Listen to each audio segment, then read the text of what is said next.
हिमालय पे पेड़ हो तो गीत गाएंगी नदियाँ, गीत गाएंगी नदियाँ। पेड़ों पे चिड़िया है तो गीत गाएंगी नदियाँ। माँ की लोरी जैसे होते हैं नदियों के गीत। जय हिमालय जय भारत। हिमालय लोग यूट्यूब चैनल में आपका स्वागत है और मैं हूं जर्नलिस्ट डॉक्टर हरीश चंद्र लखेड़ा। हरीश चंदोला, आपने नाम सुना होगा अवश्य मुझे लगता है। और ये बात कहूं कि नई पीढ़ी के पत्रकार हों या उत्तराखंड की नई पीढ़ी हरीश चंदोला को नहीं जानती। हरीश चंदोला जी का हाल ही में निधन हो गया था। वो एक लंबा जीवन जी के अपने अनंत मार्ग पर चले गए, परंतु हरीश चंदोला थे कौन? हरीश चंदोला को लेकर द टेलीग्राफ ऑनलाइन में इंद्रदीप भट्टाचार्य ने 25/8/2000 को एक लेख लिखा था। उसका शीर्षक है जमीनी हकीकत पत्रकार हरीश चंदोला की। उसमें उन्होंने लिखा था कि अपनी डेस्क जॉब से ऊपर दिल्ली के एक युवा पत्रकार ने 1952 में कुछ असाधारण करने की सोची। उन्होंने 19,000 फीट ऊंचे माणा दर्रे को पार करते हुए भारतीय सीमा व्यापारियों के साथ तिब्बत जाने की योजना बनाई। उनके दिमाग में एडवेंचर जरूर था, लेकिन उन्हें क्या पता था कि कुछ ऐसा देखने जा रहे हैं वे जो एशिया की भू राजनीति को हमेशा के लिए बदल देगा। आराम कुर्सी पर बैठे पत्रकारों और टेलीविज़न एंकरों के शासन में अनुभवी पत्रकार हरीश चंदोला की कहानी हमें जमीन पर होने के समृद्ध पुरस्कारों की याद दिलाती है। चंदोला के अत्यधिक पठनीय संस्मरण at large in the world, Tibet की उनकी यात्रा और पीपुल्स लिबरेशन आर्मी के सैनिकों के साथ एक मौका मुलाकात के कई उपाख्यानों में से सबसे अधिक उत्साहजनक है। 1950 के दशक की शुरुआत में तिब्बत राजनीतिक तनाव से उबल रहा था। चीनी सेना 1950 में लहासा पहुंची थी। दलाई लामा को भागने पर मजबूर होना पड़ा था। बद्रीनाथ पहुंचे चंदोला, वहां से वह लगभग 3 मील चले और अंतिम भारतीय गांव माणा पहुंचे। लद्दाख और हिमाचल प्रदेश के व्यापारी तिब्बत पहुंचने के लिए, हिमालय पार करने के लिए पहले पहाड़ की बकरियों के साथ माणा में जमा हुए। चंदोला ने एक सेल्समैन के साथ जाने का फैसला किया जिसके पास 1500 बकरियां थीं। यानी ये चरवाहे थे। इनकी शब्दावली कुछ सेल्समैन और कॉस्ट और लिखी गई, लेकिन ये वाकई में पशुपालक थे जिनको वहाँ पे मारछा कहते हैं। चंदोला ने पहली बार देखा कि दुनिया के सबसे दुर्गम इलाकों में से एक में भारत तिब्बत सीमा व्यापार कैसे किया जाता है। 2 दिन पैदल यात्रा करके टीम माणा दर्रा पहुंची। तिब्बती पक्ष में चंदोला ने देखा कि समतल, ऊंचाई और घास वाली सतहों के साथ भूभाग मित्रवत था। माणा दर्रे को पार करने के 2 दिन बाद वह तिब्बती काउंटी जंगा में थोलिंग मठ पहुंचे। वहां चंदोला ने व्यापारियों के साथ भाग लिया और उत्तर की ओर सतलज के साथ चीन के जिंगजियांग प्रांत के साथ तिब्बत की सीमा की ओर चले गए। उन्होंने एक स्थानीय मुखिया से लामिक परमिट प्राप्त किया था। यहाँ मैं साफ कर दूं कि जो थोलिंग मठ की यहाँ चर्चा हुई है, कहते हैं कि भगवान बद्रीनाथ पहले यहीं रहते थे और बाद में बद्रीनाथ यहाँ पे आए थे। भट्टाचार्य आगे लिखते हैं, गुरगुंसा नामक स्थान पर एक बेखौफ चंदोला चीनी सेना से टकरा गए। सैनिक ईंट बना रहे थे और उन्हें धूप में सुखा रहे थे। एक भारतीय पत्रकार उनसे मिलने वाली आखिरी चीज़ थी। वे न तो उससे आगे जाने दे सकते थे और न ही उसे वापस भेज सकते थे, क्योंकि वे नहीं चाहते थे कि दुनिया को पता चले कि वे क्या कर रहे हैं। उन्होंने चंदोला का एक छोटे से जीर्ण शीर्ण मठ में बंद कर दिया था। समाचारों की वास्तविक दुनिया में अपने पहले बड़े ब्रेक की तलाश कर रहे एक युवा पत्रकार को और अधिक की उम्मीद नहीं हो सकती थी। हालांकि उस पर नज़र रखे हुए पीएलए सैनिकों को मशीन गन लिए हुए देखना अचंभित करने वाला था। चीनियों ने उससे कई दिनों तक पूछताछ की। वे पूरी तरह आश्वस्त होना चाहते थे कि वह जासूस नहीं था। एक बार जब वे संतुष्ट हो गए तो उन्होंने चंदोला को अपने शिविरों में अपने साथ रहने दिया। वह लिखते हैं कि पीएलए के सैनिकों ने वॉलीबॉल खेला और मौत से तुंग की प्रशंसा में गाने गए। एक बार जब उनके भोजन की आपूर्ति कम हो गई तो उन्होंने मांस के लिए जंगली गधों का शिकार किया और सतलुज में मछली पकड़ी। 2 महीने बाद चंदोला को भारत लौटने की अनुमति दी गई। जब वे अपने कार्यालय गए तो उनके संपादक ने उनसे बताया कि उन्होंने सोचा कि वे तो मर चुके हैं। चंदोला दूसरे रास्ते से तिब्बत वापस जाने के लिए बेताब थे। 1954 में किंगरी बिंगरी दर्रे से सीमावर्ती व्यापारियों के साथ वापस चले गए। इस बार उन्होंने पीएलए सैनिकों, अधिक सैन्य चौकियों और नीली वर्दी में चीनी पुरुषों के समूह को फावड़ियों, कुल्हाड़ियों और अन्य निर्माण सामग्री के साथ बड़ी उपस्थिति में देखा। चंदोला को यह असामान्य लगा। भारत लौटने पर उन्होंने इसके बारे में एक राष्ट्रीय समाचार पत्र में लिखा। लंदन स्थित ऑब्जर्वर फॉरेन न्यूज सर्विस ने कहानी के विशेष अधिकार खरीदे और इसे दुनिया भर के प्रमुख समाचार पत्रों में भेज दिया। चंदोला ने इंदिरा गांधी से मुलाकात की और उन्हें पश्चिम तिब्बत में वर्दी में चीनी सैनिकों की संदिग्ध उपस्थिति के बारे में बताया। वे लिखते हैं कि इंदिरा ने उसने बताया कि उनके पिता ने एक उड़ान में चंदोला की कहानी पढ़ी थी, यानी तब प्रधानमंत्री जवाहरलाल नेहरू थे और उन्होंने एक हवाई जहाज यात्रा करते हुए उनकी जो स्टोरी थी वो पढ़ ली थी और उस रिपोर्ट का खंडन करते हुए कहा था कि पत्रकार चीज़ों की कल्पना कर रहा होगा। कुछ महीने बाद दुनिया ने विस्मय में पाया कि पीएलए पश्चिमी तिब्बत के माध्यम से लासा को झिंगजियांग से जोड़ने वाले रणनीतिक रूप से महत्वपूर्ण 1700 किलोमीटर के राजमार्ग को बनाने के आधे रास्ते पर थी और बाकी की जैसा वे कहते हैं इतिहास है। यानी इसके बाद पीएलए ने बाद में भारत पर भी आक्रमण कर दिया था। उनकी इस कथा में या जो स्टोरी थी उसमें यह था कि चीन आगे की तरफ युद्ध के लिए अपनी तैयारी कर रहा था। उनके पास सड़कें भी बना रहे थे, हथियार थे, अपने बंकर बना रहे थे और पूरी वो इस क्षेत्र को रणनीतिक और सामरिक तौर पर अपने लिए मजबूत कर रहे थे। उत्तराखंड मूल के वरिष्ठ पत्रकार हरीश चंदोला का रविवार सुबह यानी 26 मार्च 2023 को 94 साल की उम्र में निधन हो गया। वे Hindustan Times, Times of India, Indian Express समेत कई बड़े अखबारों में काम किया। वे विदेशों में भी रहे। कई युद्ध थे जो उन्होंने मौके पर जाकर रिपोर्टिंग की। इसके अलावा वे पूर्वोत्तर के मामलों के विशेषज्ञ माने जाते थे, खासतौर पर नगा जो वार्ता थी उसके।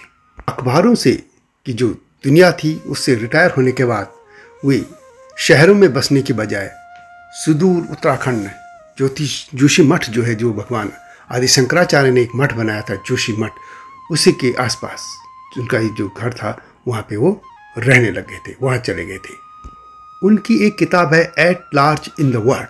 इससे वे खुद दिखते हैं कि एक पहाड़ी गीत था, ये उनकी कार्य जब वे बच्चे रहेंगे छोटे तब की है कि भगत सिंह दिल्ली मत जाओ, यानी उन दिनों लोग दिल्ली बहुत आते थे, आज भी आ रहे हैं। वे लिखते हैं कि भगत सिंह दिल्ली मत जाओ एक पहाड़ी गीत था। यह गीत उन लोगों के दुख का वर्णन करता है जो पीछे छूट गए हैं, क्योंकि पुरुष बाहर काम खोजने के लिए पहाड़ियों को छोड़ देते हैं। हजारों भगत सिंह अभी भी जा रहे हैं। मैं भी गया लेकिन मैं वापस आ गया था। वे जाके लिखते उस बुक में, मेरा जन्म 1929 में हुआ था। मेरे माता पिता गढ़वाल जिले के धोलिंदावल्ला गांव में किसान थे। अंग्रेजों ने शिक्षित परिवारों को पटवारी और ग्राम प्रधान जैसे पद दिए थे जो कि वंशानुगत थे। हमारी पारिवारिक रेखा में हम दोनों थे। मेरे परदादा एक पटवारी थे। उन्होंने एक छोटी सी राशि के लिए एक पूरी बंजर पहाड़ी खरीदी थी। वह भीड़ भाड़ वाली झाड़ियों से घिरा हुआ था। तेंदुए पेड़ों की छांव में सोते थे और अन्य जानवर इधर उधर भागते थे। वे आगे लिखते हैं कि हमारा पुश्तैनी गांव थापली एक पहाड़ी की चोटी पर खड़ा था। इसे 2 भागों में विभाजित किया गया था। उत्तरी भाग चंदोलों से संबंधित था और दक्षिणी थपलियाल से। थपलियाल चंदोलों को गढ़वाल की राजधानी श्रीनगर से लाए थे और वहां उन्होंने महाराजा के मंदिर में पूजा की। चंदोला शिक्षित और संस्कृत के अच्छे जानकार थे। हर सुबह उनके बच्चे एक मैदान में संस्कृत के श्लोकों और व्याकरण का पाठ करने के लिए एकत्रित होते थे। उस संगीतमय प्रस्तुति को सुनने के लिए दक्षिणी भाग से लोग आते थे। 1 सदी पहले गांव में गर्मियों में गांव में हैजा फैल गया था। कोई इलाज नहीं था। पुरुष, महिलाएं, बच्चे रोजाना दर्जनों की संख्या में मरने लगे थे। ज्वालपा मंदिर के पास शमशान घाट 10 किलोमीटर नीचे था और वहाँ इतने सारे मृतकों को ले जाने की संभावना नहीं थी। वहाँ पे ऐसे हालात भी नहीं थे। उन्हें गांव के नीचे एक बंजर जगह में दफनाने का फैसला किया गया था। वे आगे लिखते हैं, मेरी दादी अवश्य एक मजबूत महिला रही होगी। वह हमें कहानियाँ सुनाती थी कि कैसे मृतकों को सीखों को बड़ी बड़ी टोकरियों में रखा गया था, जिन्हें औरतें, जिनमें मेरी दादी भी शामिल थी, अपने सिर पर नीचे दफन के लिए ले जाती थी। पहाड़ की उस कठिन जीवन का उन्होंने वर्णन किया है जो सदियों पहले भी था और आज भी है। जब हम देखते हैं कि अलग राज्य बनने के बाद भी महिलाएं सड़कों के किनारे प्रसव करती हुई देखी जाती हैं। तेंदुए आज भी उनको निवाला बनाते हैं, बच्चों को भी बनाते हैं और इलाज के लिए आज भी कंधे पे, आप पिथौरागढ़ और उधर आपने देखा होगा बागेश्वर के कई फोटो जो कंधों में उठा के लोगों को बहुत दूर दराज आज भी इलाज के लिए ले जाते हैं। राज्य बना लेकिन कुछ नहीं बदला। खैर, वे आगे लिखते हैं, लोगों ने बढ़ती महामारी से खुद को बचाने की कोशिश की। गांव छोड़ने का एक ही रास्ता था, लेकिन अन्य गांव प्रभावित हो गांव से जो गांव थे वो आने नहीं देते थे। उनको लगता था कि वे एक भयावह बीमारी को अपने साथ ला सकते हैं। ऐसे में लोगों का कहीं आना जाना नहीं था, सब कुछ बंद हो गया था। हालांकि हमारे परिवार के नीचे उनकी बड़ी बंजर पहाड़ी थी। मेरे दादा दादी ने अपने 6 बच्चों, 3 लड़कों और 3 लड़कियों को वहां ले जाने का फैसला किया। नई जगह में उन्होंने खाना नहीं बनाया, बल्कि अनाज को पॉपकॉर्न में बदल दिया। पेट के अंदर वह फूल गया और फैल गया, जिससे बच्चे प्यासे हो गए और उन्होंने बहुत सारा पानी पी लिया, जिससे उनका पेट भर गया।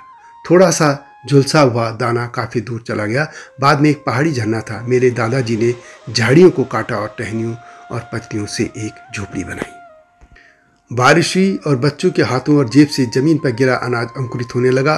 गिरे हुए पत्तों के वर्षों से निषेचित मिट्टी समृद्ध थी। मेरा दादा दादी ने कुछ छत्तों का निर्माण किया और मेरी दादी ने सब्जियों के बीज बोए और वे ऊपर गांव से जो लाए गए थे और उगने फूलने और लगे और सब्जियां पैदा होने लग गई थी। बारिश ने महामारी तो खत्म कर दी, लेकिन फिर किसी ने वापस जाने की नहीं सोची। मेरे दादा दादी एक गाय, बैल, बर्तन, बिस्तर, बीज लाने के लिए ऊपर गए। उन्होंने अधिक छतों का निर्माण किया और फसलें उगाना शुरू कर दिया था। इस किताब में उन्होंने इस तरह की बहुत सी अपने बचपन की घटनाएं से लेकर लंबे जो संघर्ष से जीवन के तिब्बत के मामले हो या लिख किया है। Chandola, times of India, Hindustan times और इंडियन एक्सप्रेस, इन अखबारों के विदेश संवाददाता रहे। 1960, 70, 80 के दशक में 1 दर्जन से ज़्यादा देशों में रहकर उन्होंने अंतर्राष्ट्रीय स्तर पर जो कवरेज की और कई युद्ध, वियतनाम युद्ध हुए और भी कई, इनको भी कवर किया। और जैसा मैंने पहले भी कहा, पत्रकारिता से रिटायर होने के बाद वे जोशीमठ के आसपास, उससे भी आगे जो उनका गांव था लगभग, वहाँ रहने लग गए थे। लेकिन वे अखबारों में लगातार लिखते रहे। नगा शांति समझौता वार्ता में पत्रकार हरीश चंदोला ने विशेष भूमिका निभाई थी। उन्होंने इस पर एक किताब भी लिखी थी। यही नहीं, उत्तराखंड राज्य बनने के बाद भी वे उत्तराखंड के मुद्दों पर भी लिखते रहे। नगा वार्ता को लेकर तो यह भी कहा जाता है कि प्रधानमंत्री नेहरू से लेकर प्रधानमंत्री अटल बिहारी वाजपेयी के ज़माने तक वे एक प्रमुख भूमिका इसमें निभाते रहे। उनके इन प्रधानमंत्रियों से सीधे संबंध थे, सीधे बातचीत होती थी। और वास्तव में बहुत कम लोग जानते होंगे कि 60 वर्ष की उनकी जो पत्रकारिता का जो समय था, उसमें देश से बाहर ज़्यादा उन्होंने बिताया था। इंग्लैंड, केनिया, ट्यूनीसिया, अल्जीरिया, मिस्र, Ethiopia, Vietnam, Singapore, Cambodia, Indonesia, Myanmar, Iran, Iraq, Afghanistan, Kuwait, Syria, Lebanon, फिलिस्तीन जो है आदि देशों में उन्होंने काम किया। और तिब्बत की उन्होंने एक से कई यात्राएं की। पंडित नेहरू हो या इंदिरा गांधी, वो उनको बुलाते थे, चाहे नॉर्थ ईस्ट की बातें हो, नागा युद्ध हो या चीन की बातें। तिब्बत कहते हैं कि तिब्बत के बारे में जब वे वहाँ से उन्होंने रिपोर्ट लिख के आए थे, लिख ली थी, तो उसके बाद पहले तो नेहरू ने, पंडित नेहरू जो प्रधानमंत्री थे तत्कालीन, उन्होंने उस रिपोर्ट को ही खारिज कर दिया था। लेकिन बाद में जब सत्यता सामने आने लग गई थी, तब पंडित नेहरू ने चंदोला को अपने घर बुलाया और उनको जानकारी उनसे लेते थे। इसके अलावा चंदोला ने शादी नागालैंड से की थी। नागालैंड के एक विद्रोही नेता थे जुफू फिजो, उनके परिवार की जो लड़की थी उनसे शादी की थी और बाद में उन्होंने एक और शादी की थी। आप जानते होंगे कि जो वरिष्ठ पत्रकार राजेंद्र धस्माना जी थे, वे उनके साड़ू थे। धस्माना जी की जो साली थी, उनसे उन्होंने दूसरी शादी की थी और वे अंत में जोशीमठ के पास अपने गांव में रहने लग गए थे। एक और बात, जो लोग जैसे पहाड़ छोड़ के दिल्ली में बस गए या दूसरे शहरों से आके दिल्ली में बस गए, शहरों में बस गए या विदेशों में बस गए, अब वे फिर भारत लौटना नहीं चाहते। लेकिन जैसे कि उन्होंने कहा कि भगत सिंह जाते भी हैं पहाड़ से लेकिन लौटते नहीं, तो लेकिन मैं लौटा था। उसी तरह वो एक जगह अपनी आत्मकथा में लिखते हैं, ये जो उनकी किताब है उसमें, कि सिंगापुर रहने के तो लिए बहुत आरामदायक स्थान था और सारा दक्षिण पूर्वी एशिया वहाँ से पहुँच के भीतर था।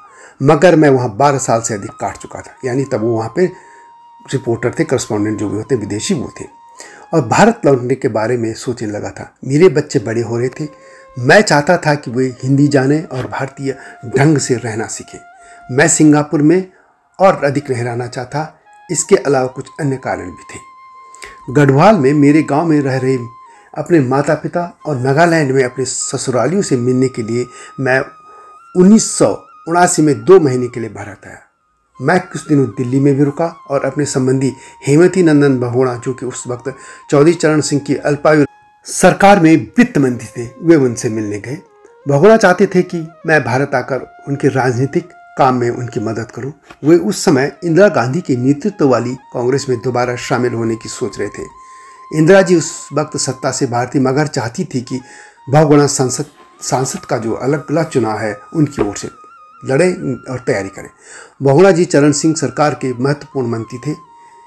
श्रीमती गांधी और बहुगुणा की मुलाकात आधी रात को नई दिल्ली के सेंटर पॉइंट होटल में हुआ करती थी, ताकि चरण सिंह और उसके जासूसों को इन मुलाकातों का पता न चले। यह होटल इंदिरा गांधी के एक विश्वास पात्र भाटिया जी का हुआ करता था। बहुगुणा जी का संसद में 26 लोगों का एक गुट था, जो चरण सिंह की सरकार को अस्थिर कर सकता था। उनकी राजनीतिक पकड़ हो या विदेशों के मामलों की पकड़ हो या नगाल वाली मामला हो या तिब्बत वाला, वो हर जगह जिसको कहते हैं कि वे परफेक्ट थे। एक और इस किस्सा वे बताते हैं कि उत्तर प्रदेश में पीएसी का आंदोलन जैसे चल रहा था और बाद में वहाँ पे राष्ट्रपति शासन लगा दिया गया था, और कांग्रेस का एक गुट चाहता था कि दोबारा कमलापति त्रिपाठी को सत्ता न सौंपी जाए, किससे पार्टी हार जाएगी। और एक गुट ये था कि वो चाहता था कि त्रिपाठी को ही दोबारा सत्ता सौंपी जाए। चंदोला कहते हैं कि मुझे एकाएक सिंगापुर से दिल्ली बुलाया गया। श्रीमती गांधी की ओर से पीएन हक्सर ने मुझे यह जिम्मेदारी सौंपी कि उत्तर प्रदेश का दौरा करूं, लोगों से बातचीत करूं और अपना आकलन दूं कि कमलापति त्रिपाठी को दोबारा उत्तर प्रदेश की जिम्मेदारी देने पर कांग्रेस को फायदा होगा या नुकसान। मैं लखनऊ, इलाहाबाद, बनारस, मेरठ और कुछ अन्य शहरों में गया। राजनीतिक नेताओं और अन्य लोगों से बातचीत कर उनकी राय जानी और फिर दिल्ली आकर अपनी रिपोर्ट भिजवा दी। अपनी रिपोर्ट में मैंने तर्क देते हुए यह निष्कर्ष निकाला था कि त्रिपाठी जी को दोबारा मुख्यमंत्री बनाने पर कांग्रेस निश्चित तौर पर चुनाव हार जाएगी। श्रीमती गांधी उस समय प्रधानमंत्री होने के साथ कांग्रेस अध्यक्ष भी थी। उन्होंने मेरी रिपोर्ट पढ़ी और स्वीकार कर ली, मगर मेरे सिंगापुर लौटने से पूर्व मुझसे पूछा कि यह तो ठीक है कि त्रिपाठी दोबारा मुख्यमंत्री न हो, लेकिन यह सुझाव तो मैंने दिया ही नहीं कि उनके स्थान पर मुख्यमंत्री कौन हो सकता है। क्या मैं इस बारे में अपनी राय दे सकता हूँ? हक्सर चंद्रजीत यादव के पक्ष में थे, लेकिन यह जानते हुए भी कि बहुगुणा कम्युनिस्ट पार्टी छोड़कर कांग्रेस में शामिल हुए हैं, मैंने बहुगुणा का नाम सुझाया। उनके पक्ष में मैंने तर्क दिए थे कि वे बहुत अच्छे संगठन करता है और चुनाव में कांग्रेस की विजय सुनिश्चित करने की क्षमता रखते हैं। मैंने 1969 के उन दिनों का हवाला दिया जब कांग्रेस दो फाड़ हो गई थी और एक हिस्सा संगठन कांग्रेस के रूप में मोरारजी देसाई के साथ रहा और दूसरा कांग्रेस ई के रूप में इंदिरा के साथ। कांग्रेस मुख्यालय पर मोरारजी धड़े का कब्जा रहा था। इंदिरा गांधी ने अपना दफ्तर 24 अकबर रोड की एक बिल्डिंग में शुरू किया था। इस दफ्तर में कोई भी अपने पुराने अभिलेख या दस्तावेज नहीं थे। सभी पार्टी के जंतर मंतर रोड स्थित पुराने कार्यालय में रह गए थे। इंदिरा को यह भी मालूम नहीं था कि राज्य और जिलों में पार्टी के कौन कौन पदाधिकारी हैं। उन्हीं दिनों बहुगुणा, जो इलाहाबाद से लोकसभा का चुनाव हार गए थे, इंदिरा कांग्रेस के महासचिव बनाकर अकबर रोड स्थित पार्टी दफ्तर के प्रभारी बना दिए गए थे। बहुगुणा ने अपने संपर्कों का इस्तेमाल कर मोरारजी कांग्रेस के जंतर मंतर स्थित दफ्तर से ये जरूरी दस्तावेज हासिल कर लिए थे। कुछ पार्टी पदाधिकारियों की इंदिरा गांधी को जरूरत थी। बहुगुणा जी उन्हें इंदिरा जी के धड़े में लाने में सफल रहे थे। अपनी टिप्पणी में मैंने बहुगुणा जी के इन्हीं गुणों का उल्लेख किया था। उन दिनों बहुगुणा इंदिरा जी की सरकार में पेट्रोलियम मंत्री थे। सिंगापुर लौटने से पूर्व मैंने अपनी रिपोर्ट भिजवा दी थी। वहां पहुंचने के बाद मैंने भारतीय समाचार पत्रों में पढ़ा कि हेमवती नंदन बहुगुणा उत्तर प्रदेश के मुख्यमंत्री बनाकर लखनऊ भेज दिए गए हैं। यह बातें मैं इसलिए कर रहा हूं कि इतने संपर्क होने पर भी अंत में देखिए कि वे अपने गांव में रहे। और आज की जो पीठ पत्रकारिता में आप देखिए, बड़े बड़े जो मॉडल बने हैं, नाम दिख रहे हैं, करोड़ों की संपत्ति अर्जित करती है। खासतौर पर देहरादून में ही देखिए कि जो लोग एक कटोरा लेके आए थे, आज यहाँ पे अकूत संपत्ति बना ली है। ब्लैकमेलर, दलाल और यहाँ तक कि लोग सत्ता में पहुँच गए हैं। कोई विधायक बन गया है, कोई बड़ी बड़ी लाल बत्तियाँ ले ली हैं, किसी ने बहुत कुछ कर दिया। ये सब पीत पत्रकारिता हो रही है। देहरादून में या भारत भर में पीत पत्रकारिता करने वाले लोगों को चंदोला जी से कुछ सीखना चाहिए। और यह इस देश का दुर्भाग्य है, या ये भी कहें उत्तराखंड का भी, कि चंदोला जैसे पत्रकारों को कहीं स्मरण नहीं किया गया। इतने वर्ष हो गए, 22 साल इस राज्य को बने और ये 23वां साल, लेकिन कहीं भी इस तरह की चर्चाएं नहीं हुई कि लोग जानते कि चंदोला भी एक ऐसे पत्रकार थे जो भारत में संभवतः पहले पत्रकार थे जिन्होंने पहली बार खबर लिख दी थी कि चीन सीमा को पर जो है तिब्बत सीमा पर कैसे सड़क बना रहा है, कैसे अपनी स्थिति मजबूत कर रहा है। इसके अलावा विदेशों में रह के और कई उन्होंने जो युद्ध कवर किए, या इतने देशों में शायद ही कोई आज भी किसी बड़े अखबार का कोई संवाददाता होगा जो इतने देशों में विदेशों में संवाददाता रहा, या उन्होंने युद्ध कवर किए, या नगा वार्ता जैसे या नॉर्थ ईस्ट के और भी जो मामले थे उनमें वो सरकार की तरफ से एक पक्षकार रहे।